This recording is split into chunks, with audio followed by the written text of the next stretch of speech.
Hello' viewers, পুনৰ এটা সোৱাদ লগা ৰেচিপিৰ ভিডিঅ'লৈ ফুড এণ্ড লাইফ এক চেনেললৈ সকলোকে স্বাগতম জনাইছোঁ। আৰু আজিৰ এই ভিডিঅ'ত মই এটা সুন্দৰ স্পাইচি অকণমান টেংগি ফ্লেভাৰ থকা চিকেন ড্ৰাই ফ্ৰাই ৰেচিপি লৈ আহিছোঁ। ঠাণ্ডা বতৰত এই ৰেচিপিটো খাবলৈ খুবেই সোৱাদ লগা হয় আৰু বনাবলৈ খুব সহজ, খুব কম সময়তে বনাব পাৰি। তেন্তে এই ৰেচিপিটোনো কেনেকৈ বনাব পাৰি তাকে চাওঁ ব'লক। কেৰাহীত তেল গৰম কৰি ল'লোঁ আৰু তাতে দুটা ডাঙৰ ডাঙৰ পিঁয়াজ এনেকৈ মিহিকৈ কাটি ল'লোঁ আৰু এইখিনি এতিয়া কিছু সময় ফ্ৰাই কৰি ল'ম। কিছু সময় ফ্ৰাই কৰি ল'লোঁ। আপোনালোকে দেখা পাইছে পিঁয়াজৰ কালাৰটো চেঞ্জ হৈ গ'ল। আৰু এতিয়া দিম ইয়াতে 1 টিস্পুন জিঞ্জাৰ গাৰ্লিক পেষ্ট অৰ্থাৎ আদা নহৰু পেষ্ট আৰু এইখিনি কিছু সময় ফ্ৰাই কৰি ল'ম ল' ফ্লেমত। কিছু সময় ফ্ৰাই কৰি ল'লোঁ আৰু এতিয়া ইয়াত দিম টমেটো পেষ্ট। টমেটো মই ইয়াত দুটা লৈছোঁ অৰ্থাৎ বিলাহী, আৰু এই দুটা বিলাহী ভালদৰে মিক্স কৰি ল'লোঁ আৰু এতিয়া এইখিনি ফ্ৰাই কৰি ল'ম।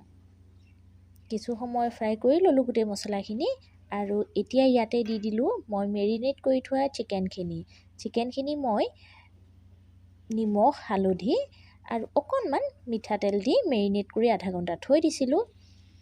আৰু ইয়াতে এয়া চাওকচোন, মই আলু দিছোঁ। আলু যিহেতু খাই ভাল লাগে, মাংসৰ আলু নহয় জানো, আপোনালোকে যদি বিচাৰে দিব পাৰে, নহ'লে ষ্টেপটো স্কিপো কৰিব পাৰিব। আৰু কিছু সময় লৰাই দিয়াৰ পিছত মই ঢাকি অকণমান সিজিবলৈ দিলোঁ আৰু মাজে মাজে এনেকৈ ঢাকনাখন উঠাই লৰাই থাকিম যাতে মছলাখিনি তলত লাগি নাযায় আৰু চিকেনখিনি ধুনীয়াকৈ ফ্ৰাই হৈ যায়।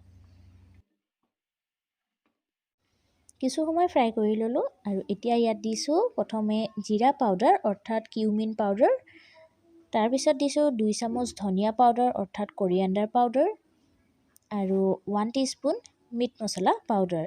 এই গোটেইখিনি ভালকৈ ফ্ৰাই কৰি ল'লোঁ। কিছু সময় ফ্ৰাই কৰাৰ পিছত দেখা পাইছে তেলটো ছাইডলৈ উঠি আহিছে অৰ্থাৎ মছলাখিনি ধুনীয়াকৈ ফ্ৰাই হৈ গৈছে।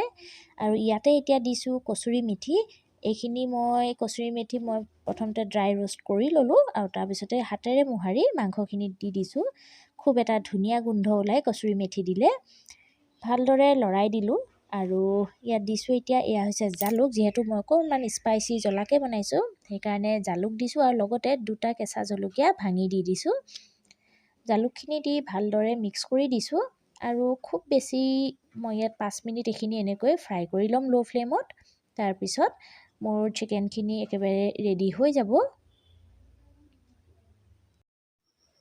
চিকেনখিনি মোৰ হৈ গ'ল আৰু গেছৰ ফ্লেমটো এতিয়া বন্ধ কৰি দিলোঁ আৰু ইয়াত এতিয়া মই নেমু টেঙা এডোখৰ এনেকৈ চেপি দিছোঁ। যিহেতু মই আগতেই কৈছিলোঁ যে মই চিকেনখিনি অকণমান টেংগি ফ্লেভাৰৰ বনাম, ইয়াত সেইকাৰণে 2 টিস্পুন নেমু টেঙা ৰস ইয়াত চেপি দি দিছোঁ। আৰু এয়া tasty chicken dry fry recipe একেবাৰে ৰেডি হৈ গ'ল আৰু গৰমে গৰমে ভাত, ৰুটি, পৰঠাৰ লগত খাবলৈ খুব সোৱাদ লগা হয়। আপোনালোকৰ বাৰু আজিৰ এই ৰেচিপিটো কেনেকুৱা পালে মোক কমেণ্ট বক্সত জনাবলৈ নাপাহৰিব। আৰু যদিহে ভিডিঅ'টো চাই ভাল লাগিল তেন্তে লাইক কৰি, শ্বেয়াৰ কৰি আৰু নতুন ভিউৱাৰ্ছসকলে মোৰ চেনেলটো ছাবস্ক্ৰাইব কৰিবলৈ নাপাহৰিব। তেন্তে পুনৰ এটা নতুন ভিডিঅ' লৈ আপোনালোকৰ ওচৰলৈ আহিম। আজিলৈ ধন্যবাদ।